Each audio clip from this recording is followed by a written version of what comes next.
नमस्कार. आमच्या यूट्यूब चॅनलमध्ये आपलं सहर्ष स्वागत. आज आपण एक वेगळा विषय चर्चेला घेणार आहोत. एक मुलगा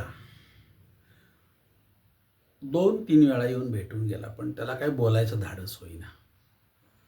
मग शेवटी त्यानं त्याची पत्रिका माझ्यासमोर ठेवली आणि मला एक प्रश्न विचारला की मला प्रेमामध्ये सतत अपयश का येत आहे. प्रश्न फार अवघड आहे.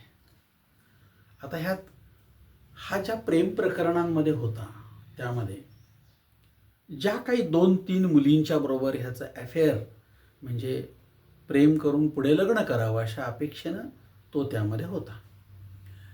आता प्रश्न असा येतो की त्यातल्या त्या 3ही मुलींच्या तारखा किंवा वेळा उपलब्ध नाही आहेत. त्यामुळं त्यांच्याकडून काही चूक असेल किंवा काय तर आपण ते तपासू शकत नाही.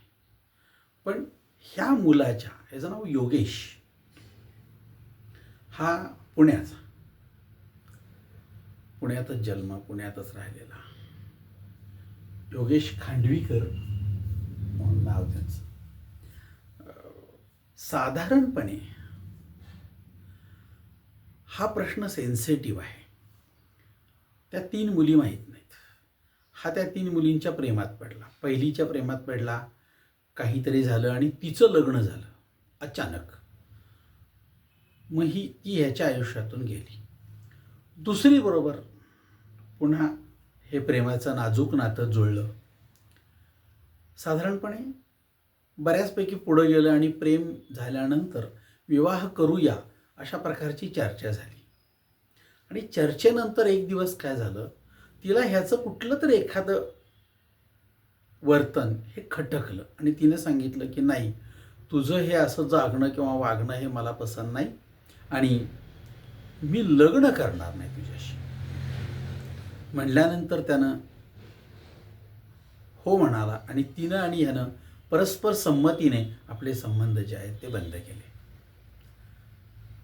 नंतर तिसरी मुलगी आयुष्यात आली. म्हणला तिचंही इतकं प्रेम की अगदी रोज त्यानं भेटणं हे अतिशय अपरिहार्य राहिलं आणि आता आपण लग्न करूया या बेतामध्ये आलं.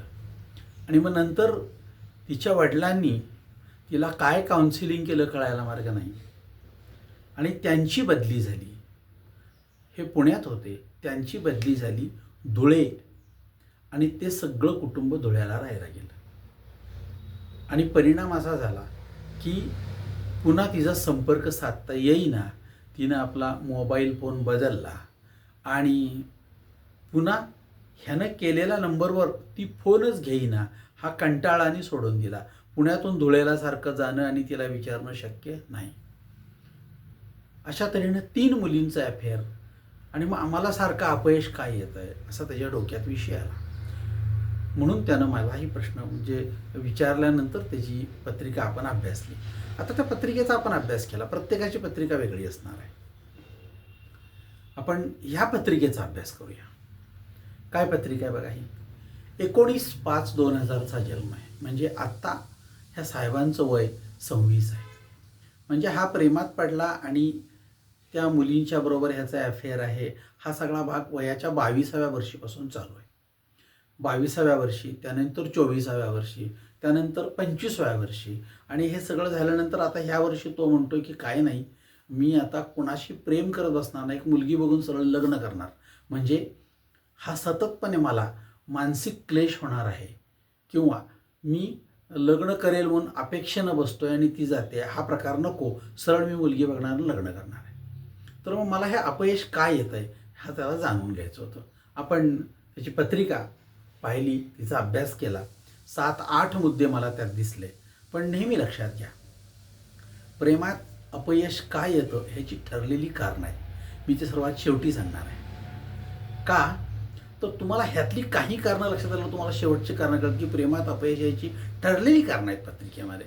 आणि मग त्या पत्रिकांमध्ये आपण जर बघितलं तर ह्यात पडण्यापूर्वी देखील मी तुम्हाला सांगेन की ही पत्रिका ही प्रेमात अपयश देणारी आहे. ठरलेली कारणं आहेत.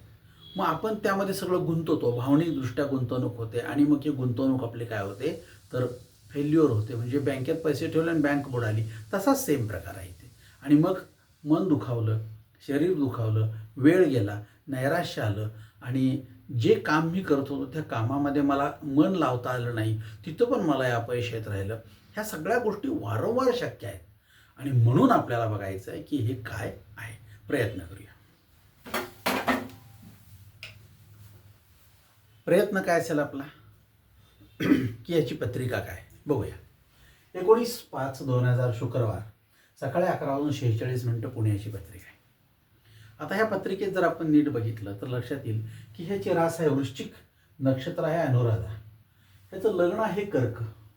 अभ्यास काय करायचा आहे? लग्न आहे कर्क, कर्क लग्न आहे, तेव्हा त्या नक्षत्र आहे कर्क लग्नातला आश्लेषा. आता काही मुद्द्यांचा आपण विचार करणार आहोत.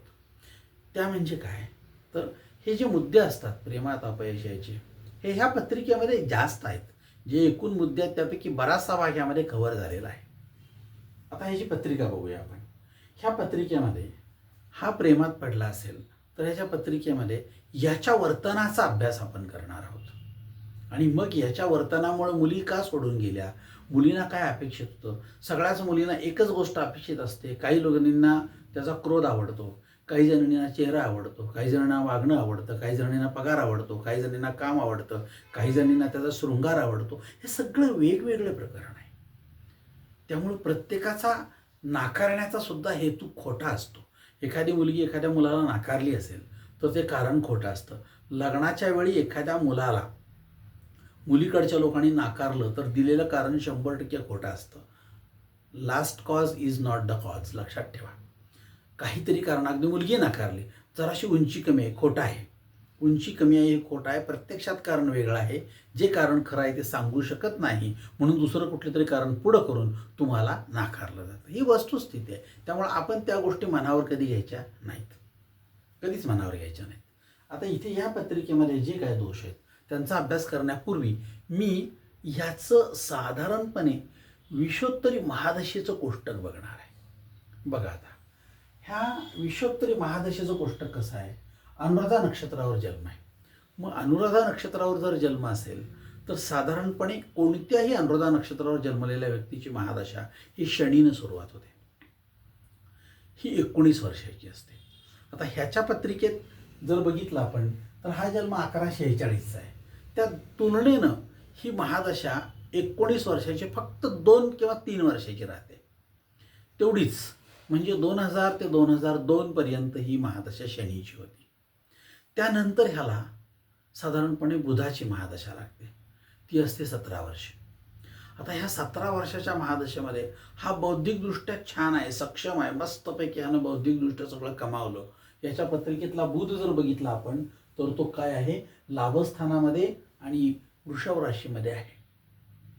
बौद्धिकदृष्ट्या खूप हुशार आहे मुलगा हा, सॉफ्टवेअर इंजिनियर आहे आणि आत्ता 50-60 हजार रुपये पगार आहे त्याचा. दिसायला एक नंबर, देखणं सगळं छान आहे. पण जे दिसत नाही ते म्हणजे स्वभाव, अंगातले गुण आपल्याला दिसत नाही. ते म्हणजे काय, ह्याला समोरच्या मुलीला कसं टॅकल करावं किंवा तिच्याशी कसा व्यवहार करावा हे दिसत नाही. मग आपल्या लक्षात येतं की अरे हा बावळट आहे का, ह्याला एवढं कळत नाही काय, अशी एखादी मुलगी म्हणते आणि थोडंसं बाजूला जाते. याची कारणं काय असावीत, तर याची कारणं इथं दिलेली असतात. त्यातलं पहिलं कारण ते म्हणजे काय, अनुराधा नक्षत्र हे मंद या स्वरूपाचं नक्षत्र आहे. नक्षत्रामधले प्रकार आहेत, तो मंद स्वरूपाचं नक्षत्र आहे. म्हणजे काही गोष्टी आपल्याला लवकर लक्षात येत नाहीत. हा मनाचा भाग झाला. आणि दुसरा भाग म्हणजे शरीराचा. कर्क लग्न आहे, हे नक्षत्र आहे आश्लेषा, ते सुद्धा मंद स्वरूपाचं आहे. म्हणजे हा साधारण स्वभावाने पण काही गोष्टी चटकीने, आपण ज्याला एक मराठी शब्द वापरतो त म्हणलं की ताक ओळखावं, तर हा त म्हणल्यावर त म्हणजे काय, अनेक डिक्शनरीमध्ये तर लाख शब्द येतात. असलं जर काय बोलला तर त्या मुलीला संताप येईल. म्हणजे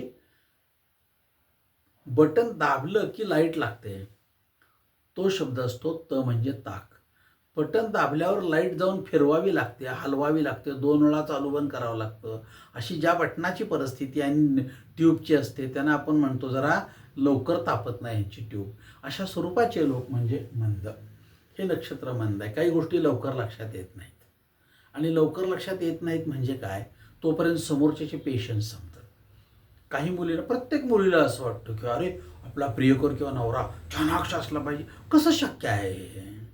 काहीतरी अवगुण असणार. आपण जेव्हा काही गुण स्वीकारतो तेव्हा अवगुण स्वीकारले पाहिजेत आणि अवगुणासह स्वीकारायचं असतं. प्रत्येक गोष्टीमध्ये जेवढे गुण तेवढे अवगुण असलेच पाहिजेत. मग आपण अवगुणासह स्वीकारले, त्यामुळे अवगुण जे आहेत ते सुद्धा नाकारण्यायोग्य नाहीत. अशी माणसाची मानसिक स्थिती असली पाहिजे, तर तो माणूस जगण्यासाठी योग्य आहे. आता इथं बघितलं तर शारीरिकदृष्ट्या सुद्धा तो मंद आहे. म्हणजे काय, एखाद्या गोष्टीसाठी आपण म्हणतो की आता ताईपणा करणे, तो याच्याकडे नाही. म्हणजे एखाद्या गोष्टीला ती मुलगी नको म्हणते, नाही यालाच पाहिजे, असं तिच्यावरती जबरदस्ती करून ती गोष्ट व्हायलाच पाहिजे असं म्हणण्यापैकी हा नाही. ओके, तू म्हणतीस ना नको, छान, काय हरकत नाही, ओके, असं म्हणून जर जगला असेल तर तिला मनातून वाटतंय की ह्यानं हाताताईपणा करावा. पण हा करत नसेल, काय बाबा हा मंद निवड पुळचोट आहे किंवा काय मुळमुळीत आहे असे शब्द वापरतात. परंतु हा सगळा शब्दाचा विचार केला तर तुम्हाला हे सगळं जे आहे ते छान असतं, पण तुम्हाला हवं तसं नसतं, त्यामुळं तुम्हाला ते नको वाटतं. हा गोंधळ आहे. त्यामुळं ह्या मुलाचा हा दोष तिच्या मते असला पाहिजे. त्यामुळे ह्या तिन्ही मुली याला सोडून गेल्या असल्या पाहिजेत. हा एक भाग. दुसरा भाग असा की बुधाची महादशा असल्यामुळे हा हुशार आहे, त्यामुळे ह्याच्यावर फिदा होण्याची शक्यता जास्त आहे. परंतु ते सगळं जे आहे ते काही सहवासानंतर, काही दुर्गुण दिसल्यानंतर सोडून जाण्याची शक्यता असते. अशातला भाग असला पाहिजे. आता ही महादशा कधी आहे बुधाची, ही ह्याच्या वयाच्या 18व्या वर्षी संपली आणि त्यानंतर ह्याची केतूची महादशा सुरू झाली. ती आहे वयाच्या 25व्या वर्षीपर्यंत, ती 7 वर्षाची. आता ह्या पत्रिकेतला जर बघितला तर केतू सप्तमात आहे. म्हणजे राहू हा जो आहे तो बल, ताकदीचा कारक, पण केतू जो आहे तो संततीचा. म्हणजे त्या कालावधीमध्ये सप्तमामध्ये येतो. आपल्याला सतत असे विचार येणे शक्य आहे की आपल्याला कोणीतरी पार्टनर असावा, आपल्याला कोणीतरी बोलायला असावं, आपल्याला कोणीतरी विचारणारी एखादी मुलगी, स्त्री अशी असावी. मग ते बायकोच्या भूमिकेत असेल, बहिणीच्या भूमिकेत असेल, आईच्या भूमिकेत असेल, आजीच्या असेल. पण असं कोणच नसेल तेव्हा जे कोणी भेटेल त्याच्याशी सलगी केली जाते. आणि मग हा दशमातला म्हणजे मकर राशीमधला केतू हा तुम्हाला काय करतो, केतू म्हणजे मकर रास आहे इथे, ही आनंद देणारी रास आहे, लक्षात ठेवा, शनीची रास आहे. त्यामुळं हा केतू आहे ते छान मानतो, आहे ती छान, हीच पाहिजे अशातला भाग नाही. जी मैत्री झाली ती मुलगी छान आहे असं म्हणून हा वर्तन करतोय प्रत्येक मुलीशी. परंतु त्यांना ते लक्षात येत नाहीये. पहिल्या मुलीला दुसऱ्या मुलीबद्दल माहीत नाही, दुसरीला पहिलीबद्दल माहीत नाही, तिसरीला पहिल्या दोघीबद्दल माहीत नाही, त्यामुळे ती अनभिज्ञ आहे. तो त्यांचा प्रश्न आहे, याचा नाही. त्यानंतर ह्याचा वयाच्या 25व्या वर्षीपर्यंत केतू हा जो आहे तो इथं असल्यामुळं ह्या सगळ्या प्रकरणामध्ये सप्तमामध्ये असणारा केतू हा याला थोडंसं भावडं बनवतो. कारण इथं हर्षल आहे. म्हणजे काही वेळेला काय होतं माहिती का, तर अचानक काहीतरी ह्याच्यामध्ये बदल होतो आणि ह्याच्या मनात पाप येतं किंवा ह्याच्या मनात शंका येते आणि मग हा विचारच करतो की ना, आज म्हणलं 6 वाजता कॉफी प्यायला ये, काहीतरी डाव असला पाहिजे, नको जायचंच नाही, आला राग, संपलं, तुटलं नातं, अशा स्वरूपाचे निर्णय होऊ शकतात. हा सप्तमातला हर्षल हा असले निर्णय घेतो, माणसाला शंका मनात आणतो आणि त्यापासून तो बाजूला काढतो. हा त्यातला एक भाग असला पाहिजे. हा एक त्याच्यामध्ये भाग येतो. त्यामुळे सप्तमात हर्षल असेल तर साधारणपणे व्यक्तीच्या प्रेमविवाहामध्ये ह्या गोष्टी अडचणीच्या येतात. आणि मग आपण त्या सांगणारा तुम्हाला घटक पाहिजे. त्यामुळं मग तुमच्या लक्षात की आपलं चुकतंय काय हे जर सांगणारा चांगला गुरु असेल तर चुका 100% कमी होतात आणि आपण त्या गोष्टीला चांगलं सामोरं जातो. त्यानंतरचा भाग येतो. ह्याच्या पत्रिकेचा आपण अभ्यास केला तर लक्षात येईल, वृश्चिक रास आणि कर्क रास ह्या दोन्ही विप्रवर्णीय राशी आहेत. विप्रवर्णी म्हणजे काय, तर 4 प्रकारचे वर्ण आहेत: क्षत्रिय, शूद्र, वैश्य आणि विप्र. ह्यात विप्रवर्णी रास म्हणजे काय, हा माणूस कधीही कोणावर सक्ती करत नाही. दोन्ही मानसिक आणि शारीरिक दोन्ही विप्रवर्णीय रास आहे. जे छान आहे ते माझं, चांगलं आहे ते माझं, तुम्हाला पटलं नाही तर ठीक आहे, आभारी आहोत, भांडणं करणार नाही, उलटं बोलणार नाही, आताताईपणा करणार नाही, इतकं छान, ज्याला आपण म्हणतो की सकस आणि ज्याला शब्द वापरला जातो की अतिशय तो शामळू अशा स्वरूपाचा माणूस, तो आपण आपल्यावर अतिशय सज्जनपणानं जगणारी ही माणसं, मग ही लोकांना नको असतात. अशी पण परिस्थिती आहे. म्हणजे चांगला समाजातला हुशार, नोकरी करणारा, आईचं ऐकणारा, व्यसनं नसलेला अशा मुलांची लग्न होत नाहीत. छपरी आहे, कोणाच तरी गाड्या फिरवतो, काहीतरी करतो, ते केस काहीतरी बोकडासारखे वाढवतो आणि ते गॉगल लावून कोणाच तरी शर्ट घालून फिरतो, अशा मुलांची लग्न होतात. मुली फसतात. मुलीला चांगलं नको आहे. समाजाचं सगळ्यात मोठं आत्ताचं दुर्दैव आहे, चांगलं नको आहे यांना. जे वाईट आहे, जे विकृत आहे, ते मात्र ह्यांना स्वीकारायला ह्यांचं मन लगे धावतं आणि पुढं त्याचे पश्चात्तापात येणारे सगळे परिणाम भोगायचे. कर्मच तुमचं तसं असलं, त्याला आम्ही तरी काय करणार. चांगलं समाजाला नको आहे. बघा तुम्ही कोणत्याही जागी बघा, दूध पिण्याच्या जागी जर बघितलं तर दूध विकणारा माणूस हा एका कुठल्या तरी बारक्या स्टूलावर किंवा ह्याच्यावर पाठीवर बसून दूध काढतोय आणि याया म्हणून ओरडतोय, आणि शेजारी दारूचं दुकान, तिथं फुल गर्दी आहे आणि ह्याला याया म्हणून ओरडावं लागतंय. का हो? दूध पिण्यासाठी ओरडावं लागतं आणि दारूच्या दुकानात मोबाईल 24 तास फुल गर्दी. हे चित्र समाजाचं केव्हाही कुठे जाऊन बघा तुम्हाला दिसेल. चांगलं लोकांना नको आहे. परिणामी अशा लोकांचे प्रॉब्लेम येतात. चांगल्या मुलांची लग्न तडतात. ह्याची कारणं ती आहेत. म्हणजे रास आणि लग्न विप्रवर्णी असेल तर त्यांच्या लग्नाच्या अडचणी येतात. प्रेमात त्यांना अपयश येण्याची शक्यता जास्त आहे. त्यानंतर आपण बघितलं की हे अनुराधा नक्षत्र हे मंद स्वरूपाचं आहे, त्याचा एक परिणाम होतो. आता त्याच्याबरोबर काय झालं, आश्लेषा नक्षत्र हे सुद्धा मंद स्वरूपाचं आहे. काही लोकांचा स्वभाव शांत आहे पण शरीर जे आहे ते आक्रमक असतं. काही लोकांचं उलटं असतं, शरीर मंद आहे पण स्वभाव आक्रमक असतो, बडबडतील सगळं पण प्रत्यक्षात काय करणार नाही. तसं हे दोन्ही पण तशा स्वरूपाचं आहे. आता ह्याच्यामध्ये अजून जर बघितलं तर साधारणपणे हे जे लग्न आहे हे आश्लेषा नक्षत्राचं, हे सुद्धा मंदबुद्धीत असल्यामुळं काय झालं तर व्यक्तीच्या मनात, शरीरात ह्या गुणाचा अंतर्भाव होतो. आता प्रेमाचा घटक शुक्र आणि मंगळ हे दोन्ही, शुक्र मंगळ युती असेल तर ती पत्रिका प्रेम विवाहाकडे वळते असं म्हणलं जातं. त्यामुळे एखाद्या मुलीच्या पत्रिकेत जर शुक्र मंगळ युती असेल आणि जमवायसाठी आली तर ज्योतिषी सांगतात जरा मुलीची पत्रिका प्रेमविवाहाची आहे, चौकशी करताना तसं काय आहे का हे जरा चौकशी करा. असेलच असं नव्हे पण चौकशी करा, किंवा मुलीला प्रत्यक्ष विचारा, बाई ग तुझं कुठं काही प्रेम वगैरे असेल तर सांग, घरचे जबरदस्तीने लग्न लावून देतील आणि नंतर तू म्हणालीस की मला त्या मुलावर माझं प्रेम आहे, तर त्यावेळी मात्र काय होणार, तुझं एवढा प्रॉब्लेम येणार की तुला जर हितं नांदायचं पण मनात तो आहे, अशा जर स्वरूपाचं झालं तर आम्ही अडचणीत येणार. म्हणून तू एकदा विचार कर. म्हणून ती मुलगी सांगत राहते. आता प्रश्न असा येतो की ही मुलगी हे सगळं सांगत राहते तर हिला विचारायचं, कोणी विचारायचं, पुरुषानं विचारून चालणार नाही. मग मुलाची आई बहीण ही तिला एकटीला असं विचारतात, मग सांगते नाही आहे, नाही मला विचारायला सांगितलं म्हणून. मग आता मंगळ आणि शुक्र हे दोन्ही घरं जर बघितले तर ह्या पत्रिकेमध्ये बरोबर उलटच उलट आहे. म्हणजे काय बघा, हा मंगळ आणि शुक्र हे बरोबर इकडं तिकडं आहेत. इकडं तिकडं म्हणजे काय बघा तुम्ही, एक जोडपं चाललेलं असतं रस्त्यानं, तर मुलगी जी असते ती वडिलांच्या खांद्यावर असते आणि मुलगा जो असतो तर आईच्या खांद्यावर असतो. बघा तुम्ही, मुलाला वडिलांनी घेतलं आणि मुलीला आईने घेतलं असं चित्र दिसणार नाही. हे विचित्र आहे. असं काय, याचं उत्तर मी सांगणार नाही, मला माहीत नाही. पण हे उत्तर जर आपण नीट बघितलं तर मुलगी वडिलांकडे असते आणि मुलगा आईकडे असतो. असं का? बघा तुम्ही, मुलाचं आईबद्दलचं प्रेम, आईबद्दलची अटॅचमेंट जास्त असते वडिलांपेक्षा, मुलीची आईपेक्षा वडिलांच्याकडे अटॅचमेंट जास्त असते. असं का? तर ह्यालाच चुंबकीय प्रतिकर्षण आणि आकर्षण हे नियम लागू आहेत. म्हणजे लॉ ऑफ अट्रॅक्शन असं म्हणतो आपण. साधी गोष्ट आहे. मग चुंबकांचे आपण नियम जर बघितले तर हेच तिथं लागू होतात. मग इथं मंगळ हा जर बघितला तुम्ही आणि इथं जर बघितला शुक्र, तर हे शुक्राचं घर शुक्र मंगळाच्या घरात आहे. शुक्र म्हणजे हा शुक्र खरं तर ह्या राशीत, या राशीचा पण तो मंगळाच्या घरात आहे, आणि हा मंगळ हा ह्याचा स्वामी मेष राशीचा तो शुक्राच्या घरात आहे, आणि वृषभ रास ह्याचा स्वामी शुक्र हा मंगळाच्या. हे इकडं तिकडं झालेलं आहे, ज्याला आपण म्हणतो की बॅट्समन जे आहेत ते कमी खेळले आणि बॉलर लोकांनी चांगले रन काढले. अशी जर परिस्थिती असेल तर ही परिस्थिती असते. पण ही अपवादात्मक होते, सारखी नव्हे.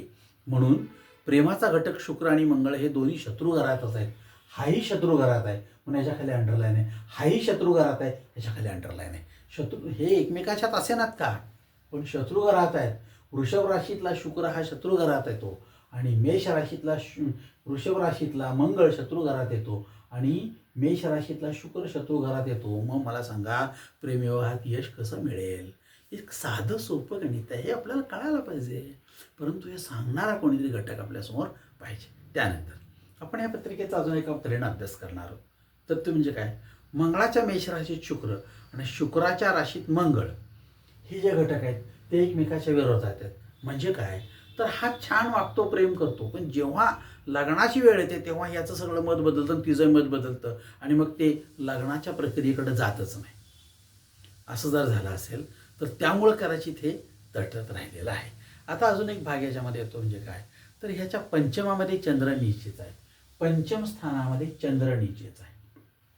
आता पंचम स्थानात वृश्चिक रास आहे, ही मंद स्वरूपाची अनुराधा नक्षत्राची रास आहे. चंद्र हा मनाचा कारक ग्रह आहे, तो नीचेच आहे, म्हणजे तो उलटी फळं देतो. उलटी फळं देतो म्हणजे काय?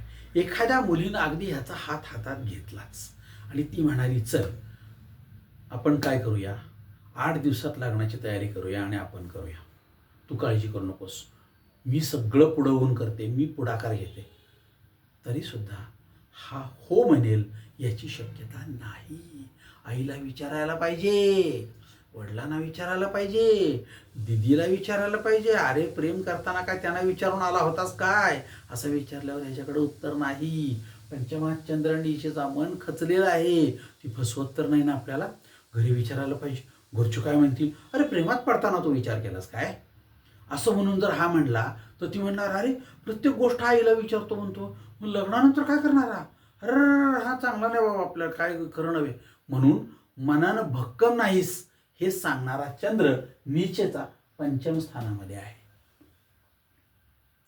मनानं तू भक्कम नाहीस हे सांगणारा चंद्र हा नीचेचा आहे. आणि मग मनानं जो भक्कम नसेल असा मुलगा प्रेमविवाहामध्ये, प्रेमात ठीक आहे, लग्नात उद्या जर आपण करून घ्यायचा आणि हा प्रत्येक वेळी प्रत्येक गोष्ट घरती विचारतो किंवा ठरवू, मी विचार करतो, मला वेळ द्या, असं जर म्हणू लागला तर सारख्या कोर्टात तारखा घेऊन पुढं नेणारा वकील आणि मी नंतर बघतो, घरी विचारतो, असा मांडणारा प्रियकर, हे दोन्हीही केस हरणारी लक्षणं आहेत सगळी. लक्षामध्ये लढण्याची लक्षणं नाही आहे ती. मग असं जर झालं तर कुठल्या मुलीला ते आवडेल? कदाचित हे सुद्धा चित्र आपल्याला प्रेमविवाहात अपयश येण्यासाठी सगळ्यात मोठं कारणीभूत ठरू शकतं.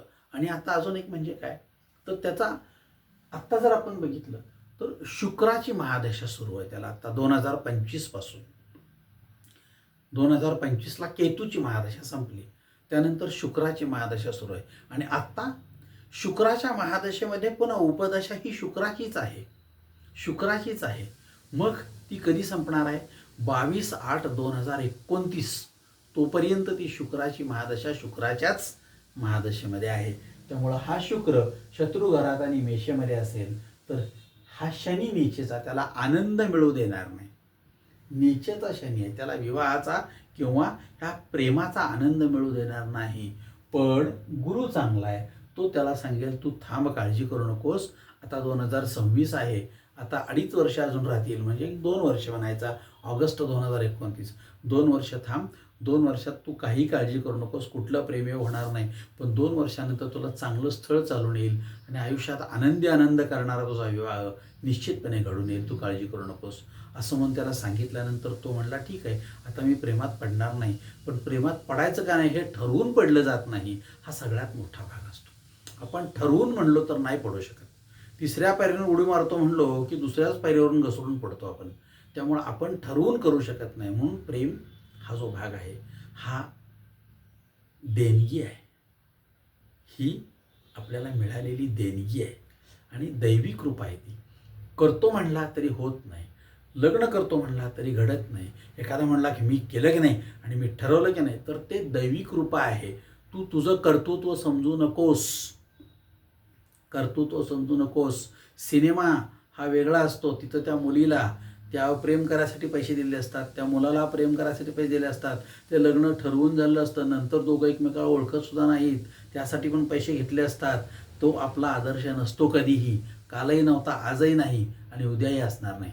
पण ही सगळी दैवी देणगी आहे आणि ही पत्रिकेत आपल्याला निश्चितपणे दिसते. त्यामुळं या पत्रिकेचा आपण जेव्हा अभ्यास करतो तेव्हा लक्षात येतं की आता शुक्राची महादशा संपत आली की ह्या मुलाचा निश्चितपणे विवाह होईल पण पण ह्या पत्रिकेचा जर आपण सारासार विचार केला तर असं लक्षात येईल की ह्या पत्रिकेमध्ये इथे ज्याला आपण म्हणतो की भाग्योदय हा गुरु मीन रास आहे आणि ह्याचा हा गुरु मेष राशीमध्ये आहे. ह्याचा भाग्योदय जो आहे तो अतिशय चांगला आहे. म्हणजे कुठलीही चांगली एखादी मुलगी ह्याला मिळाली तरी हा अतिशय चांगला संसार करून आनंदानं जगेल.